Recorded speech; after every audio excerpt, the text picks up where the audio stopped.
দিব্য রামায়ণ স্বামী অপূর্বানন্দ উত্তরকাণ্ড পর্ব 11। সীতার গর্ভ লক্ষণ। রামচন্দ্র পূর্বাহ্নে ভ্রাতাদের সঙ্গে রাজকার্য ও ধর্মকার্যাদির অনুষ্ঠান করে দিনের শেষ ভাগ অতিবাহিত করতেন অন্তঃপুরে সীতার সঙ্গে। সীতা ও প্রাতঃকালে দেবসেবাদি ও অপক্ষপাতের শ্বশ্রুগণের সেবা ও পুরনারীদের সুখ দুঃখের সঙ্গে জড়িত থাকতেন এবং সমস্ত গৃহকর্মাদি সেরে বিচিত্র বসনভূষণে শোভিত হয়ে রামের কাছে যেতেন। এভাবে কিছুকাল অতিবাহিত হওয়ার পর এক রাত্রে নৃত্য গীতাদি হচ্ছিল। এমন সময় সীতা সেখানে উপস্থিত হতে রামচন্দ্র সীতার গর্ভলক্ষণ প্রকাশ পেয়েছে দেখে স্মিত হাস্যে আনন্দ প্রকাশ করে সাধু সাধু বলে প্রশংসা করতে করতে দেববালার মতো সীতাকে বললেন, জানকী, তোমার গর্ভলক্ষণ স্পষ্ট প্রকাশ পেয়েছে। তা শুনে লজ্জায় সীতার মুখমণ্ডল রক্তিমাভ হল। তিনি বীরাবনত মুখে রামচন্দ্রের পাশে বসে তার পদসেবা করতে লাগলেন। তখন রাম সীতাকে আরও কাছে নিয়ে আলিঙ্গন পাশে বদ্ধ করে বললেন, তীর্থ দর্শন, দেবার্চনা, ব্রাহ্মণ অতিথি সেবা, বসনভূষণ, খাদ্য পানীয় বা অন্য কোনো বিষয়ে তোমার কিছু ইচ্ছা আছে কি? বলো, আমি সানন্দে তা পূর্ণ করব।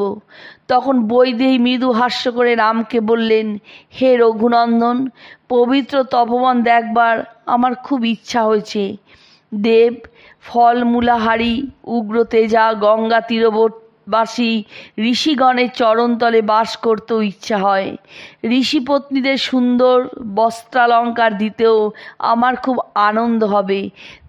আর উগ্র তপস্বীদের কিছু ধনরত্ন দান করে তাদের চরণ সেবা করাও কাম্য। কাকুৎস ফলমূল ভোজী মুনিদের তপবনে অন্তত এক রাত্রি বাস করি, এ আমার একান্ত অভিলাষ। তা শুনে রাম বিশেষ প্রসন্ন হয়ে বললেন, সীতে, আমি সানন্দে তোমার সব ইচ্ছা পূর্ণ করব।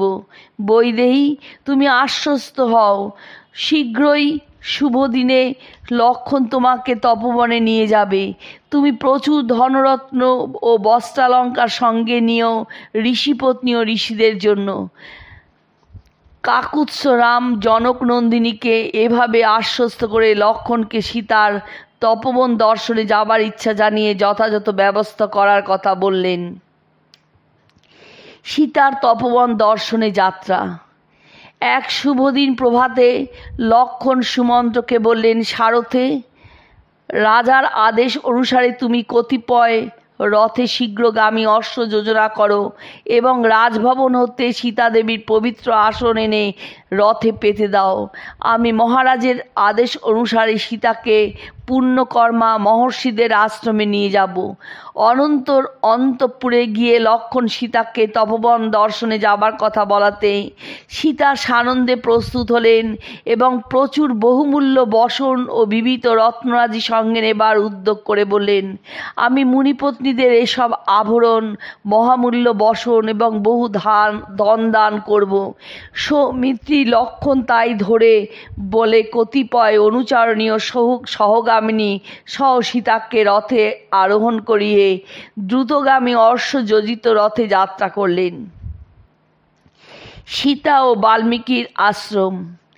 লক্ষণ গোমতী তীরস্থিত ঋষিদের আশ্রমে সীতাসহ রাত্রি যাপন করলেন এবং প্রভাতে উঠে পুনরায় সারথীকে বললেন, আমরা আজই মহাদেবের মতো গঙ্গার জল মস্তকে ধারণ করব, সুতরাং শীঘ্র রথ সংযোজিত করো।